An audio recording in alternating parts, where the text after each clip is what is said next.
D'où viennent les Congolais? Voilà là une question intéressante à laquelle nous allons essayer de répondre dans cette mini-série de 3 parties sur l'origine des peuples qui vivent dans la région du Congo. Dans cette première partie, nous allons remonter à la préhistoire la plus lointaine. Parce que je pense qu'il est important de remonter le plus loin possible pour démontrer que nous venons bien de la même lignée malgré les différences superficielles que nous pouvons observer entre les peuples différents qui constituent le Congo d'aujourd'hui et même l'Afrique en général. En remontant dans notre passé le plus lointain, on se rend compte très vite que nous sommes au fait de la même lignée ancestrale malgré nos divergences. Donc dans cette première partie, nous allons remonter à l'apparition même de l'homme moderne, il y a de cela 300 000 ans. Et nous allons nous arrêter à la découverte de l'agriculture il y a de cela 10 000 ans. Oui, je sais, ça remonte à loin. Pourquoi remonter si loin?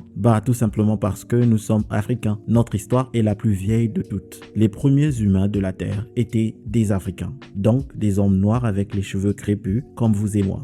Et cela a été reconnu par la science. La recherche l'a reconnu, l'homme est né en Afrique. Alors nous allons ici discuter du parcours de nos ancêtres durant toute cette durée inimaginable, en nous focalisant aussi un peu plus sur la région du Congo. Ici on va répondre à des questions telles que: il y avait qui au Congo il y a de cela 10, 20, 30 ou même 100 000 ans? Y avait-il des humains? Si oui, comment le sait-on? Comment vivaient-ils? Sommes-nous leurs descendants directs? Etc. Alors sans plus attendre, lançons-nous dans la vidéo et découvrons ensemble le parcours merveilleux de nos ancêtres d'il y a 300 000 ans. Nous commençons par le tout début. On a souvent entendu la phrase à l'école: l'Afrique est le berceau de l'humanité. Mais qu'est-ce que cela implique? Déjà, ça veut dire que l'humain est né en Afrique, comme la phrase l'implique directement. Ben ouais, logique. Les premiers humains sur Terre étaient des Africains. Et donc cela implique qu'ils avaient la peau noire, les cheveux crépus, comme tous les Africains de l'Afrique noire aujourd'hui. Cela veut dire que les premiers à observer la nature, la conquérir et exploiter ses forces et à l'explorer étaient des Noirs africains. Les Africains sont les premiers humains à avoir développé les techniques nécessaires pour assurer la survie de notre espèce. Les premiers à inventer l'outillage, l'usage du feu, le concept de société, l'exploration, etc. Et donc, c'est pas rien ça. Alors comment savons-nous que ces premiers humains étaient noirs? Nous le savons grâce à l'analyse ostéologique et au fait que l'humain soit apparu dans une région tropicale, ce qui implique la production de mélanine à haute quantité, et cela en vue de se protéger des rayons UV. Cela ne s'applique pas qu'à l'humain, mais aussi aux animaux. Quand une espèce apparaît dans une région tropicale, dans une région proche de l'équateur, cette espèce ou ces espèces auront la peau très pigmentée. Cette loi a été observée par Gloger, elle s'appelle la règle de Gloger. Et donc, les premiers humains avaient la peau pigmentée parce qu'ils sont nés aussi dans une région tropicale, en Afrique. Tout simplement. La peau pigmentée ne rend pas les gens moins intelligents, comme certains ignorants l'ont pu le croire. Mais bon, passons. Alors, on se pose la question: si tous les humains avaient la peau sombre, comment se fait-il qu'il y ait des humains à peau claire maintenant? Très bonne question, cher internaute, je réponds. L'humain étant né en Afrique il y a 2 ou 300 000 ans, dans l'est de l'Afrique, dans la région des Grands Lacs, a commencé à se déplacer un peu partout sur le continent. Et cela va durer pendant près de 230 000 ans, pour après enfin quitter l'Afrique par la corne du continent et explorer l'Asie et l'Europe il y a de cela 70 000 ans. Donc on peut dire que les premiers Eurasiens étaient noirs eux aussi. Et contrairement à ce que beaucoup croient, les Eurasiens restèrent noirs jusqu'à 20 000 ans pour les Asiatiques et 7 000 ans avant pour les Européens, selon la recherche bien sûr. C'est en se déplaçant vers les latitudes nord que la différenciation raciale s'est produite, sous des conditions environnementales qui ont poussé l'humain à développer la peau claire pour encore ici des raisons de survie, et pas pour rendre certains individus plus intelligents que les autres. Ça, c'est des balivernes qui ont été propagées pendant la période esclavagiste et coloniale par des ignorants. Comme je disais, nos ancêtres noirs africains, en allant vers l'extrémité nord du globe, perdent leur mélanine et deviennent blancs. Mais ce qu'il est important de mentionner est que ce phénomène ne s'est pas produit partout en Eurasie d'un coup. Non, cela ne s'est pas produit en même temps partout. Le schéma qui s'affiche devant vous à l'écran démontre le parcours et l'origine de la peau blanche. On voit ici dans le Caucase de moins 22 000 à moins 28 000, la peau blanche apparaît. Et puis elle va se propager, et puis il y a les Yamnaya. Mais regardez l'Europe reste noire. Et on trouve des noirs avec des yeux bleus. Et la recherche nous dit aussi que ce n'est pas tout le monde qui s'est transformé en blanc en arrivant en Europe. Il n'y a que certaines populations qui ont été poussées à cet extrême. On voit bien que les peuples de l'Europe, par exemple, restèrent noirs jusqu'à plus récemment. On parle ici de 6 à 8 000 ans. Et cela a été dû aux migrations des peuples chasseurs-cueilleurs chercheurs venant du Caucase et des peuples Yamnaya. La recherche récente vient contredire ce qu'on pensait avant, que l'Européen avait développé la peau blanche par adaptation naturelle en Europe. Cela est une supposition erronée. La recherche génétique récente démontre que la mutation responsable pour la peau noire date d'il y a 22 à 28 000 ans dans le Caucase et que la peau blanche n'est devenue commune en Europe qu'il y a de cela 6 à 7 000 ans. Et cela a été dû à des vagues de migration des peuples Yamnaya et ceux du Caucase. La recherche démontre aussi qu'il y a eu une sélection positive pour la peau blanche pendant les 5000 dernières années. Cette sélection positive pour la peau blanche est présente en Europe depuis l'arrivée des Yamnaya. Elle coïncide avec l'arrivée des Yamnaya en Europe. Donc avant l'arrivée des Yamnaya, qui sont responsables de l'aplogroupe le plus présent en Europe aujourd'hui, je parle ici des haplogroupes R1b et R1a, l'Europe était habitée par des populations noires africaines qui étaient là depuis les premières vagues migratoires d'il y a 40 000 ans venant de l'Afrique, et qui ont disparu il y a de cela 6000 ans avant le présent. On se demande ce qui leur est arrivé. Certains chercheurs pensent qu'il y a eu zigouillage. On les a tous zigouillés. Ah oui, les chercheurs pensent qu'on a zigouillé les mâles noirs qui peuplaient l'Europe avant l'arrivée des Yamnaya. Pourquoi ils pensent cela? Tout simplement parce que les gènes des noirs qui vivaient en Europe ont disparu, alors que ceux des Yamnaya, les mâles Yamnaya, se sont proliférés. Les chercheurs nous disent même que les gènes des Yamnaya se trouvent à 35% dans les gènes des Européens d'aujourd'hui. C'est énorme. C'est l'heure de retrouver les journalistes de Sciences et Vie, le magazine. Thomas Cavalier-Foll, bonjour. Bonjour. Je pense que j'ai lu trop vite votre article. Je descendrai des Mayas. Non, des Yamnaya. Les Yamnaya. Tout à fait. Moi, je descends des Yamnaya. Et moi, et la grande majorité des Européens actuels. Comment, pourquoi, quand? Alors, les Yamnaya, en fait, c'est un peuple qui habitait les steppes au-dessus de la mer Noire, en actuelle Ukraine et Russie, qui était nomade il y a un peu plus de 5000 ans. Yamna, c'est un adjectif qui est lié aux tombes en fosse, en fait. Vous savez, dans la steppe herbeuse, oui, on voit des tumulus, oui. effectivement, et ça se dit Yamna en russe. Voilà. Et c'était des peuples nomades, et tout d'un coup, il y a 5000 ans, on ne sait pas pourquoi, ils ont quitté leur territoire et ils ont débarqué en Europe. Dans toute l'Europe? Dans toute l'Europe. Ils ont mis 500 ans pour la traverser l'Europe, du coup, d'est en ouest. On n'était pas bien, nous, à cette époque-là, je crois. Hein. Non, effectivement, c'était un moment assez difficile pour l'Europe. C'était d'ailleurs, apparemment, l'apparition de la première peste, juste avant, elle avait eu lieu. C'est une récente étude qui a fait cette hypothèse. On était un peu affaiblis, nous étions des agriculteurs, enfin, en tout cas les Européens actuels étaient des agriculteurs, tandis que les Yamnaya, eux, c'était des éleveurs, ils étaient généralement plus grands, on le sait par la génétique, et un peu en meilleure santé. Bon, ils ont laissé des traces écrites? Ils n'ont pas laissé de traces écrites parce que justement, ils ne connaissaient pas l'écriture. Les Européens d'alors non plus n'avaient pas d'écriture. Il n'y avait d'écriture qu'en Égypte et en Mésopotamie à cette époque. Mais par contre, ils ont laissé une trace encore plus indélébile. Ils ont laissé leurs gènes. Et vous et moi, en France, avons 35% environ de gènes qui proviennent d'une ascendance Yamnaya. 35%, c'est énorme. C'est énorme. C'est énorme. Comment est-ce qu'ils ont fait pour que j'ai, jusqu'à 5000 ans après, 35% de gènes Yamnaya? Alors, ce que pensent les chercheurs, ça n'a pas dû arriver partout. Ça ne devait pas être pareil partout en Europe.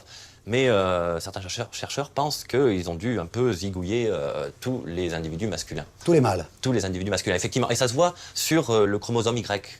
Certains chromosomes Y que des Européens, avant l'arrivée des Yamnaya, ont complètement disparu. Tandis que les chromosomes Y qui étaient portés par les Yamnaya, eux, ils se sont absolument répandus dans la population. Et donc on sait aussi apparemment que c'était une migration un peu sexuellement biaisé, c'est-à-dire que les Yamnaya, il y avait, selon une étude, 14 hommes qui ont migré pour une seule femme. Donc c'était probablement, on ne sait pas s'il y avait eu des massacres, mais en tout cas, ils se sont arrogés le droit à la reproduction. D'ailleurs, quand on remonte à 10 000 ans avant en Angleterre, par exemple, on trouve des Noirs. L'exemple ici est celui de Cheddar Man, un squelette britannique qui a été retrouvé dans la région du Cheddar et qui date d'il y a 10 000 ans. Et voilà la reconstruction faciale que les chercheurs nous donnent. Un noir avec des cheveux presque crépus et des yeux bleus. Une peau noire et des yeux bleus perçants. Étonnés, les Britanniques viennent de découvrir à quoi ressemblait leur ancêtre, l'homme qui foulait le sol d'Angleterre il y a 10 000 ans. Ce sont les scientifiques du Muséum d'Histoire Naturelle de Londres qui viennent de faire cette révélation et qui ont modélisé très exactement son visage. On n'aurait jamais imaginé ça il y a quelques années encore. Cette combinaison inhabituelle de cheveux bruns, bouclés, presque crépus, avec une peau très sombre et des yeux d'un bleu vif. La découverte du squelette de cet homme n'est pas récente. Il a été trouvé il y a plus d'un siècle dans les gorges du Cheddar, cette région du sud de l'Angleterre célèbre pour son fromage. En 1997, à partir de ce squelette, les scientifiques avaient déjà extrapolé son visage, celui d'un homme du Mésolithique d'une vingtaine d'années, blanc. Mais les chercheurs d'aujourd'hui ont retrouvé un peu d'ADN conservé dans son oreille et avec les progrès du séquençage génétique ont abouti à ce résultat bien différent. Ça ne m'étonne pas. L'humanité a voyagé depuis l'Afrique, donc ça me paraît logique. Ça va contredire ceux qui croient en une pureté qui n'a bien sûr jamais existé. En regardant cette photo, je pense quand même que déjà à l'époque, c'était un immigrant, venu d'ailleurs dans le monde. Je ne pense pas qu'il soit né comme ça, ici, à Londres. Selon les scientifiques, Cheddarman est bien né noir sur le sol anglais. La généralisation de la peau blanche serait intervenue plus tard avec des vagues d'immigration plus récentes venues d'Europe du Nord. Mais pour appuyer mes dires, voici une étude qui démontre que la peau blanche n'était pas commune en Europe il y a 7000 ans.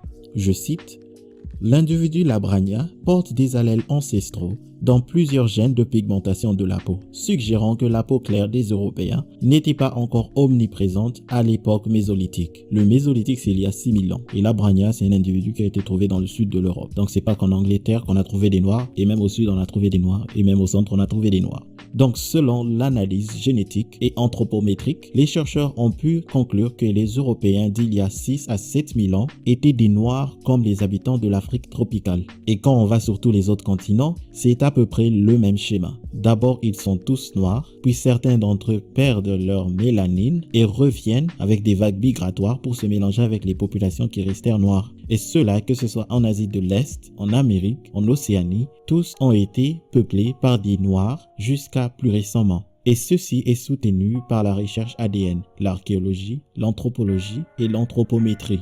D'ailleurs, on trouve toujours des Noirs en Asie. Je parle ici des peuples négritos de l'Asie, du Sud-Est et des Dravidiens en Inde, pour exemple.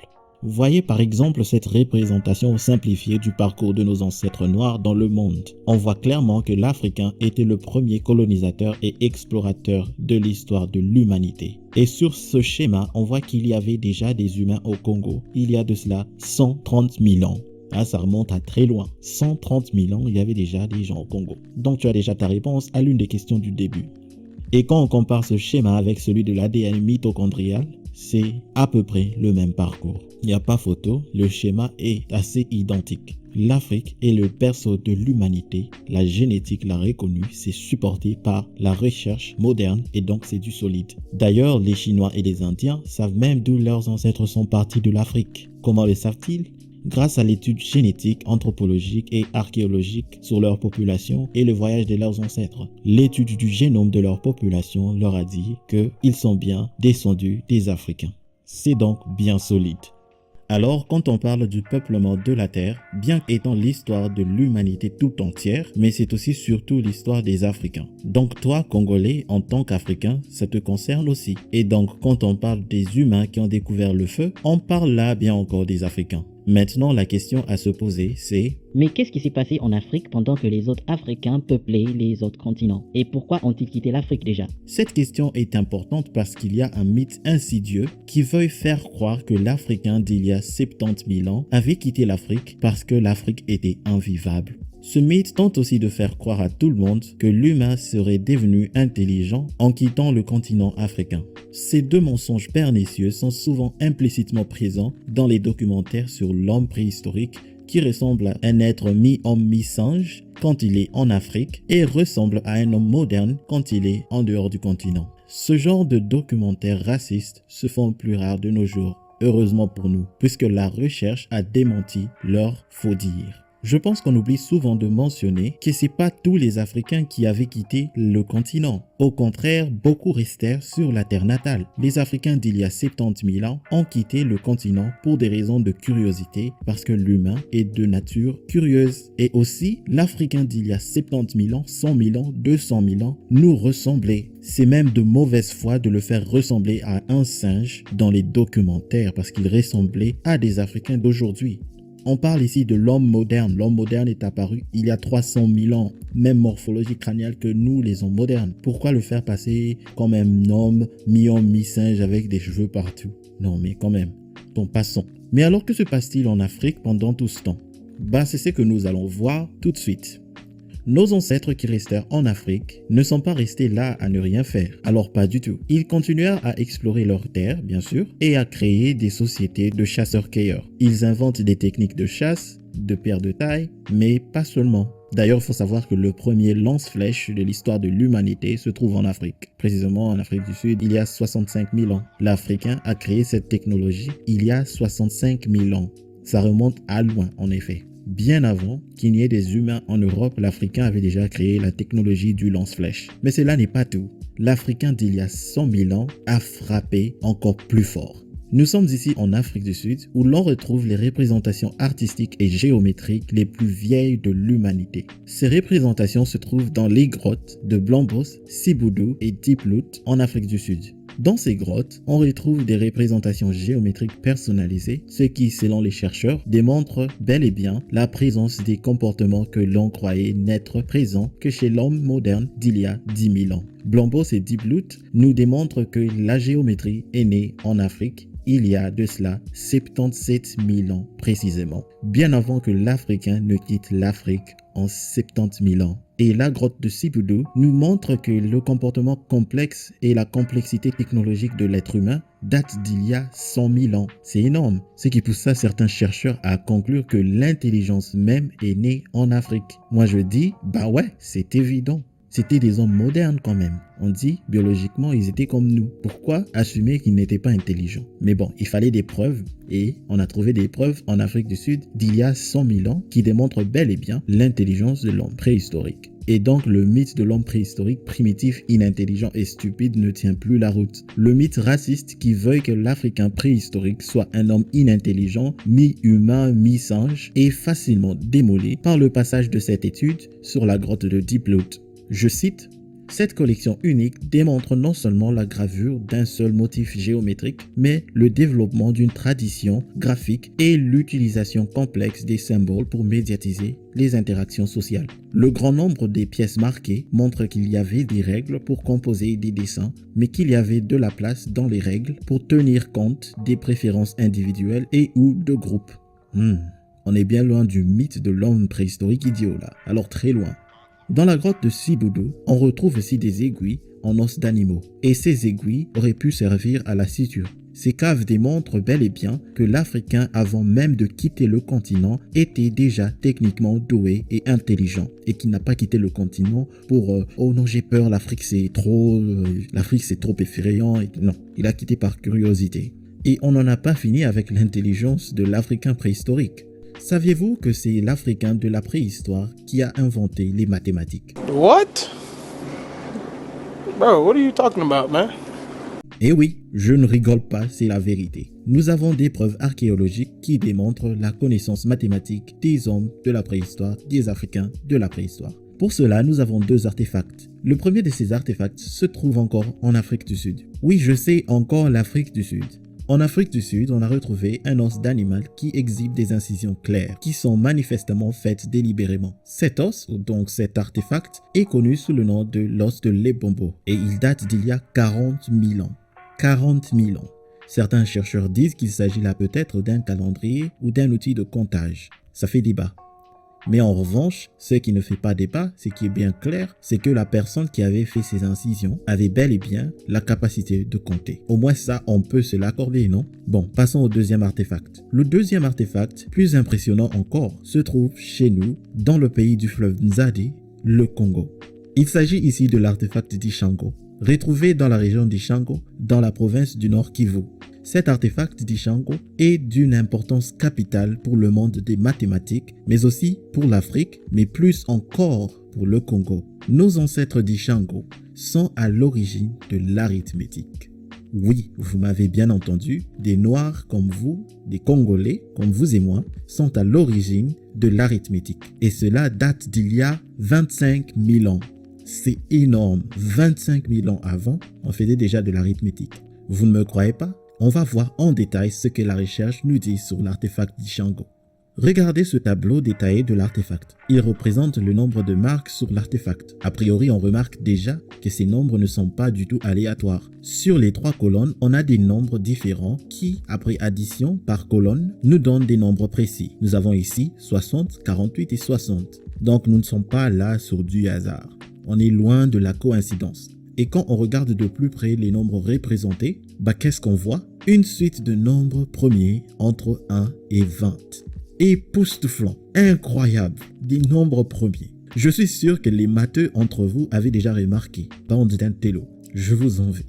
Les matheux savent même pourquoi cette suite de nombres premiers est si époustouflante. L'artefact d'Ishango est aussi capable de faire des calculs arithmétiques en base 10. Vous ne me croyez pas encore? Suivons alors l'extrait suivant du professeur expert des humanités classiques africaines, j'ai nommé Nusere Kalala Omotunde.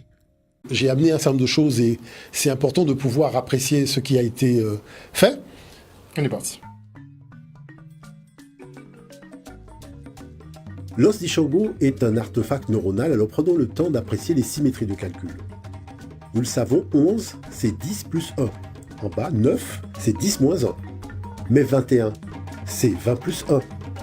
Tandis que 19, c'est 20 moins 1. De l'autre côté, 11, c'est 15 moins 4.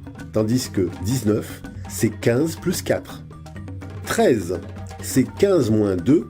Tandis que 17, c'est 15 plus 2. Nous voyons bien ici la cohérence des symétries de calcul. Continuons. 11 plus 13 égale 24. Tandis que 11 plus 21 égale 32. Alors comment passe-t-on de 24 à 32 en rajoutant 8 ? 17 plus 19 égale 36. 19 plus 9 égale 28. Comment passe-t-on de 36 à 28 ? Eh bien, tout simplement en retranchant 8. Bon, une fois qu'on sait comment ça fonctionne... Voilà, donc c'est-à-dire que... Non, mais ce qui est très particulier dans cet objet, c'est la dimension de la symétrie des calculs.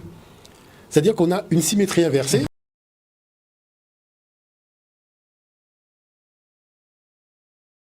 Fascinant, mais fascinant. Tu nous manques beaucoup, grand professeur Omotunde. On continue à faire passer le message. Bon, vous avez vu l'extrait, hein? Preuve tangible que l'arithmétique était présente en Afrique il y a 25 000 ans.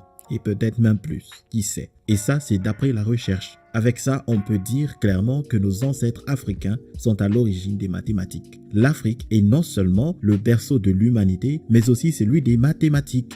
25 000 ans à 40 000 ans de pratique de mathématiques, c'est pour ça qu'on trouve des mathématiciens africains qui dépassent l'entendement. Vous voulez un exemple? Je vous donne un.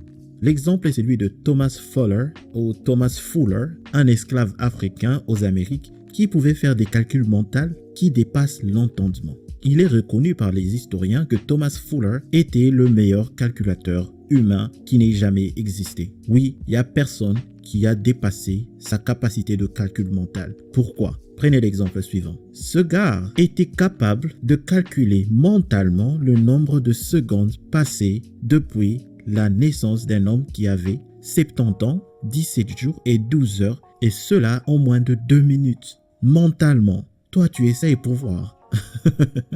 Sans calculatrice, hein. Même sur papier, ce genre de calcul va te prendre au moins 5 minutes. Si tu es rapide ou pas, ça dépend. Pour ceux qui veulent connaître, la réponse est de 2 210 500 800 secondes. Vérifie, hein. Et n'oublie pas les années bissextiles. C'est hallucinant.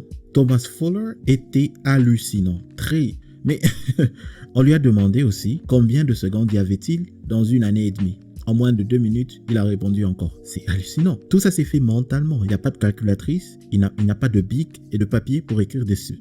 Hallucinant. Les historiens disent même que Thomas était sûrement de l'Afrique de l'Ouest, puisqu'il y avait des commerçants européens qui nous disent que les commerçants africains faisaient tous leurs calculs mentalement et étaient rapides à repérer les erreurs commises par les Européens, eux qui calculaient toujours sur du papier avec un stylo. Et on vient nous dire que les Européens ont apporté les mathématiques en Afrique. Oh mon Dieu. Mais vous n'avez pas honte de dire des choses pareilles. Et le pire, c'est qu'on ne parle pas de l'artefact d'Ishango à l'école au Congo. C'est une honte monumentale. Et le comble de l'histoire, c'est que l'artefact ne se trouve même pas au Congo. Il se trouve en Belgique. Et tout le monde s'en fout.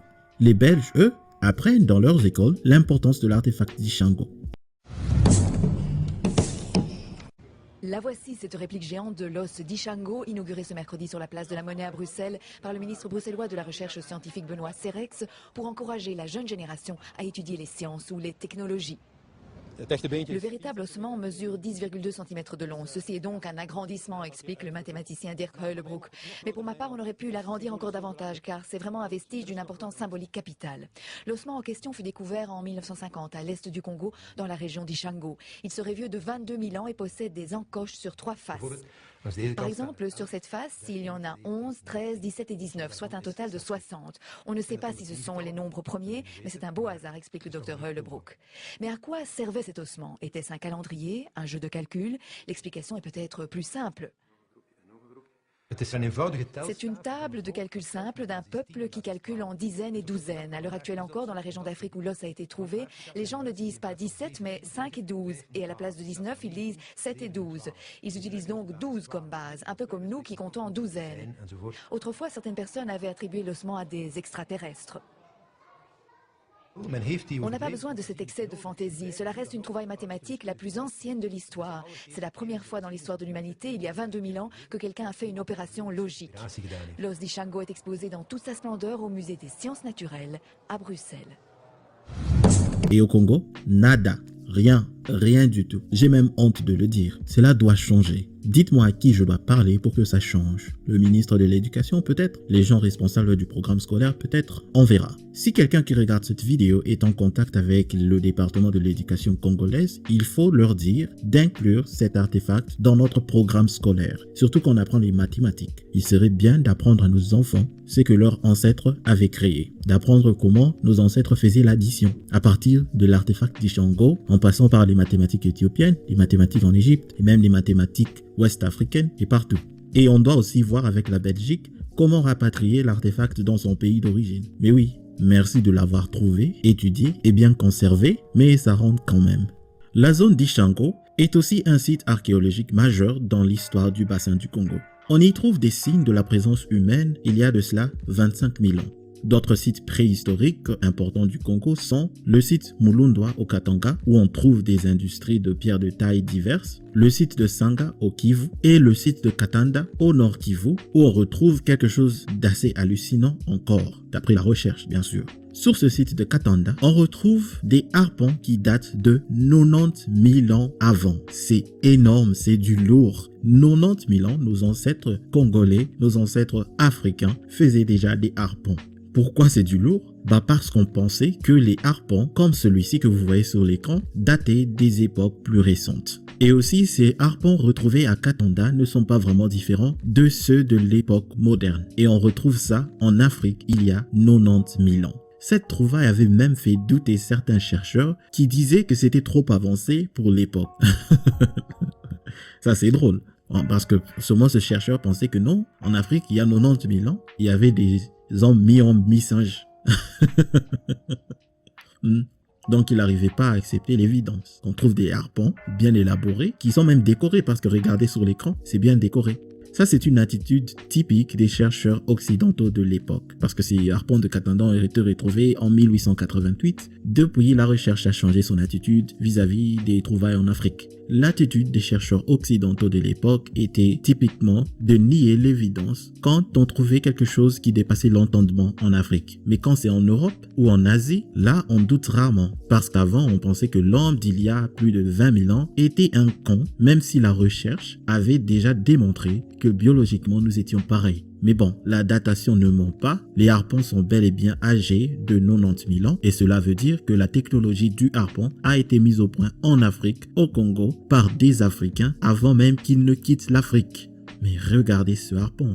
Si vous comparez ça avec ce que nous avons aujourd'hui, c'est pas différent. Pas vraiment différent, c'est la même technologie. D'après les chercheurs aussi. Et donc le mythe de l'Africain primitif inintelligent, idiot même, est caduque. Il est complètement détruit. Je laisse le lien dans la description de l'article Wikipédia sur les harpons de Katanda et une étude scientifique sur ce sujet. Mais attention, ces liens sont tous en anglais parce qu'il n'y a pas grand chose en français dessus. Mais un petit Google Translate, c'est bon. Ces harpons de Katanda prouvent aux chercheurs scientifiques que le comportement moderne de l'humain est né en Afrique. Je vous cite la fin du résumé de l'étude. La datation par des moyens directs et indirects indique un âge d'environ 90 000 ans ou plus, avec des restes de poissons abondants, principalement des poissons-chats. La technologie des eaux indique qu'une spécialisation complexe de subsistance s'était développée en Afrique à cette époque. Le niveau de compétence comportementale requis est cohérent avec celui des Homo sapiens sapiens du Paléolithique supérieur. Ces données soutiennent une origine africaine des humains modernes de manière comportementale aussi bien que biologiquement. Là, on est sur du lourd. On voit clairement qu'en vue des faits, les humains d'il y a 90 000 ans n'étaient pas différents de nous. Les chercheurs disent même que ces harpons auraient été faits par les pygmées effets de la province de l'Ituri. Juste impressionnant. Alors, sommes-nous directement liés avec les Congolais d'il y a 100 000 ans? Ben oui et non. Génétiquement parlant, les peuples les plus proches aujourd'hui des ancêtres d'il y a 20 ou 100 000 ans sont les Batois, communément connus sous le nom de Pygmées. Les peuples bantous viendront plus tard pour se mélanger avec les Batois. Donc oui, nous sommes liés en fin de compte. Cette distance génétique vient du fait que nous nous étions séparés plus tôt dans notre berceau des Grands Lacs, mais comme nous vivons sur le même continent, nous nous sommes remélangés, séparés, remélangés, donc nous sommes bien liés. Et d'où viennent nos différences physiques qu'on voit parfois sur certaines places du continent, comme les Khoisan, les Batois, les Bantous et les Nilotiques. Ces différences viennent simplement de l'adaptation naturelle et aussi du mixage génétique sur différentes parties du continent. Quand tu vas en Afrique du Sud, par exemple, on voit un mix entre Bantou et les peuples Khoisan, ce qui nous donne les Zoulous, les Kossa et tout ça. Et c'est pareil au Congo, on voit un mélange entre Batois et Bantou. Donc oui, nous sommes bien liés, génétiquement, il y a un lien. Même racialement, nous sommes tous des Noirs avec des cheveux crépus. Donc oui, nous sommes bien unis, nous sommes bien descendants des mêmes ancêtres qui s'étaient mélangés, qui viennent tous de l'Afrique de l'Est, qui ont parcouru le continent et conquis la Terre. Nous sommes tous les enfants du même continent, nous sommes tous les enfants de l'Afrique. Nous sommes les descendants les plus proches des humains originels. Nous sommes tous de la même race noire, que l'on soit Moutois, Muntu, Khoisan, Nilotique. Nous sommes tous des Noirs africains de la même famille de l'aplogroupe L mitochondrial. Alors, pour finir, reprenons rapidement la chronologie. À 300 000 ans, l'humain moderne est né dans la région des Grands Lacs. À 200 000 ans, il commence à se disperser sur le continent. De 150 000 à 130 000 ans, il arrive en Afrique du Sud, au Congo et en Afrique de l'Ouest. À 100 000 ans, il arrive au nord-est du continent. De 100 000 ans à 65 000 ans, l'humain a créé diverses industries de pierre de taille et invente plusieurs technologies dont les outils en os, la peinture, le lance-flèche, le harpon, l'art et la géométrie. Dès 95 000 ans, l'humain est intelligent, il démontre un comportement complexe et égal à celui de l'homme de nos jours. De 70 000 ans à 40 000 ans, l'Africain explore l'Eurasie tout entière et la colonise complètement. De 40 à 20 000 ans, l'Africain invente les mathématiques. À 26 000 ans, l'Africain est dépigmenté dans le Caucase, il devient blanc, le Caucasien apparaît. À 14 000 ans, l'Africain noir domine toujours l'Europe et arrive aux Amériques. À 10 000 ans, le Sahara se désertifie, l'Africain va vers la vallée du Nil pour s'y installer et créer des sociétés pastorales partout dans la région du Sahel, dans l'est de l'Afrique et dans le nord-est de l'Afrique. À cet instant, il découvre l'agriculture et commence à s'organiser en société agricole. C'est la révolution néolithique. L'humain arrête de faire la chasse et la cueillette et passe à l'élevage et à l'agriculture. L'Africain crée des sociétés de plus en plus complexes. Il se met en route vers la civilisation. Voilà en gros le premier parcours de nos ancêtres les plus lointains. Rejoins-moi dans la deuxième partie si tu veux connaître la suite du parcours de nos ancêtres. Dans la prochaine partie, nous allons aller de 7000 avant Jésus-Christ à l'an 0. Donc si vous voulez voir la suite du parcours de nos ancêtres, abonnez-vous, activez la cloche de notification et j'espère que vous avez appris quelque chose de cette vidéo. Pour ma part, j'ai appris que l'intelligence africaine a une longueur d'avance sur les autres. Je parle ici de seniorité et non de supériorité intellectuelle ou raciale. Alors on se calme. Je pense que le monde et les Africains en particulier doivent être rappelés de ce dont les Noirs africains ont été capables. Cela bénéficierait au monde et aux Africains en particulier. Inventer un harpon il y a de cela 90 000 ans et inventer l'arithmétique et déduire les nombres premiers il y a de cela 25 000 ans. Inventer l'art et la géométrie à 70 000 ans avant. Le cerveau africain est incroyable quand on y pense. Mais malheureusement, beaucoup d'Africains l'ont oublié et pensent qu'ils ne sont bons qu'à danser, faire du sport et chanter. Je n'ai rien contre ces activités, hein. On se calme, ne vous offensez pas si vous aimez la danse. Moi-même j'aime la danse, si vous aimez chanter, moi-même j'aime chanter. Ne le prenez pas mal. Mais nous devons aussi nous rappeler que nous étions des créateurs de technologies révolutionnaires, des inventeurs de génie et surtout, nous sommes les pionniers de l'intelligence et de l'invention humaine. C'est pas rien ça. L'Africain était le premier humain à réfléchir et à réfléchir longuement à ces problèmes qui se présentaient devant lui dans la nature. Donc on peut dire le premier scientifique, le premier ingénieur et le premier inventeur était africain. Dites-moi en commentaire ce que vous avez appris dans cette vidéo. Laissez un pouce bleu et bon, bandeko, je vous dis à plus.